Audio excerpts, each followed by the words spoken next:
Kombinasi. Suatu permutasi tanpa memperhatikan urutan unsur yang terpilih disebut kombinasi.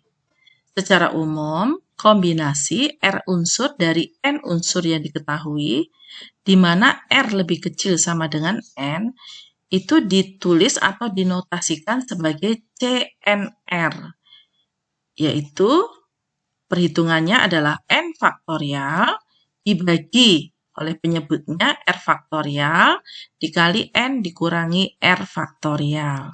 Atau bisa juga dituliskan dalam matriks kolom NR. Kombinasi itu merupakan pengambilan atau penyusunan R unsur tanpa memperhatikan urutan seperti yang kita lakukan di permutasi.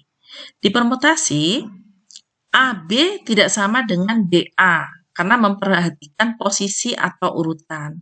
Tetapi di kombinasi, kita samakan AB itu sama dengan BA.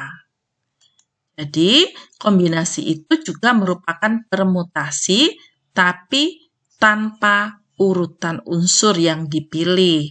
Contoh, dalam suatu ulangan matematika, setiap siswa diwajibkan menjawab 5 soal dari 8 soal yang diajukan.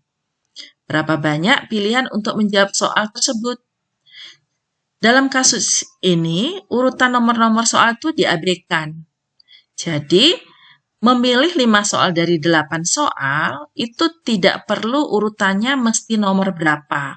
Yang penting mengambil atau memilih 5 soal dari 8 soal.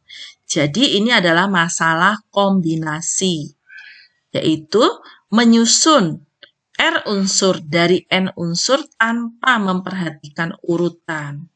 Jadi kita tulis C85 sama dengan 8 faktorial dibagi penyebutnya berarti 5 faktorial dikali 8 dikurangi 5 faktorial. Ini sama dengan 8 faktorial dibagi penyebutnya berarti 5 faktorial dikali 3 faktorial. Penyelesaian faktorialnya kita ikuti dengan konsep faktorial. Nah, ini kita uraikan sampai dengan 5 faktorial.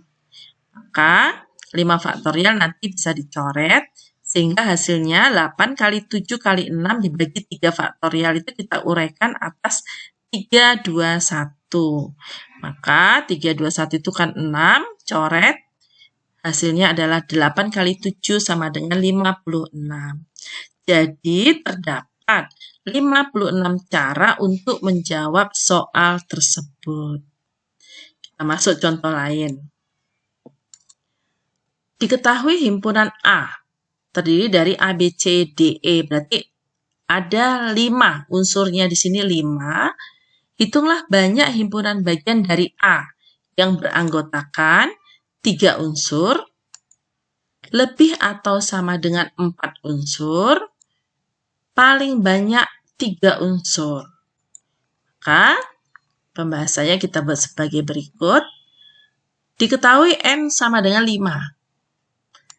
Lalu, untuk R sama dengan 3, maka ini merupakan kombinasi atau menyusun atau mengambil 3 dari 5 tanpa urutan.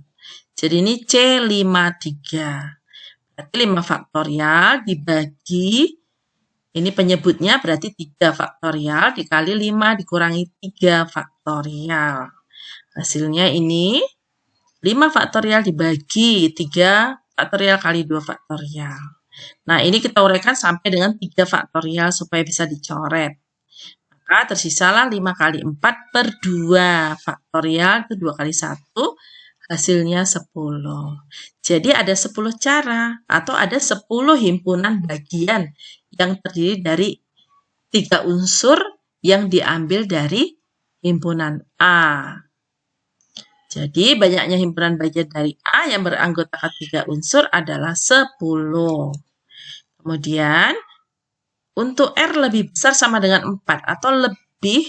Jadi pertanyaannya tadi himpunan bagian yang lebih atau sama dengan 4 unsur. Berarti R lebih besar sama dengan 4. R lebih besar sama dengan 4 berarti R-nya 4 dan R-nya 5. Maka ini kita ambil satu-satu, ini untuk R-nya 4 berarti C54 ditambah C55. Karena kedua peristiwa ini tidak saling berkaitan, tidak saling mempengaruhi. Ini sama dengan 5 faktorial dibagi penyebutnya berarti 4 faktorial, 5 kurangi 4 berarti 1 faktorial. Ditambah 5 faktorial dibagi berarti penyebutnya 5 faktorial dikali 5 dikurangi 5 faktorial. Maka 5 C54 itu adalah 5, C55 adalah 1. Hasilnya adalah 6. Kemudian yang C, himpunan bagian yang paling banyak 3 unsur, terdiri paling banyak 3 unsur. Berarti kita ambil yang lebih kecil sama dengan, maka R0, R1, R2, dan R3. Jadi himpunan bagian yang terdiri dari 0 anggota, himpunan bagian yang terdiri dari 1 anggota, 2 anggota, dan 3 anggota. Maka ini kita jumlahkan semua karena masing-masing tidak saling mempengaruhi. Sehingga diperolehlah ini C50 itu 1, C51 itu adalah 5, kemudian C52 itu adalah 10, C53 itu adalah 10. C52 dengan C53 itu sama. Maka hasilnya 26. Jadi banyak himpunan bagian dari A yang beranggotakan paling banyak 3 unsur adalah 26 buah. Mari kita ambil contoh lain.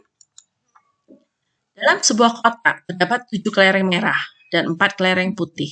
Berapa banyak cara untuk mengambil 5 kelereng dari kotak itu sehingga kelima kelereng itu terdiri dari 4 kelereng merah dan 1 kelereng putih. Bahasanya diketahui N sama dengan 7, ambil 5 terdiri dari 4 merah, berarti kita memilih 4 dari 7 karena kelereng merah yang ada itu 7. Ini berarti 7 faktorial dibagi 4 faktorial dikali 7 dikurangi 4 faktorial. Dan 1 putih. Berarti ini C41.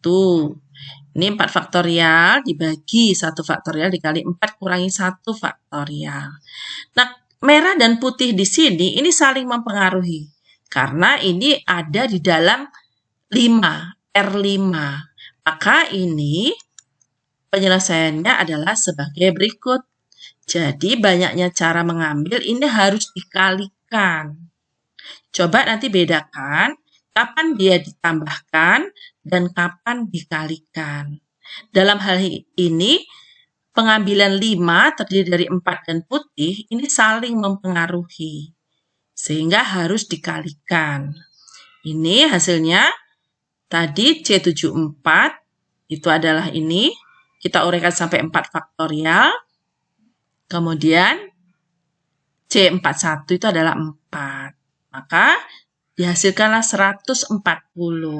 Jadi ada 140 cara mengambil kelereng itu untuk mendapatkan 4 kelereng merah dan 1 kelereng putih.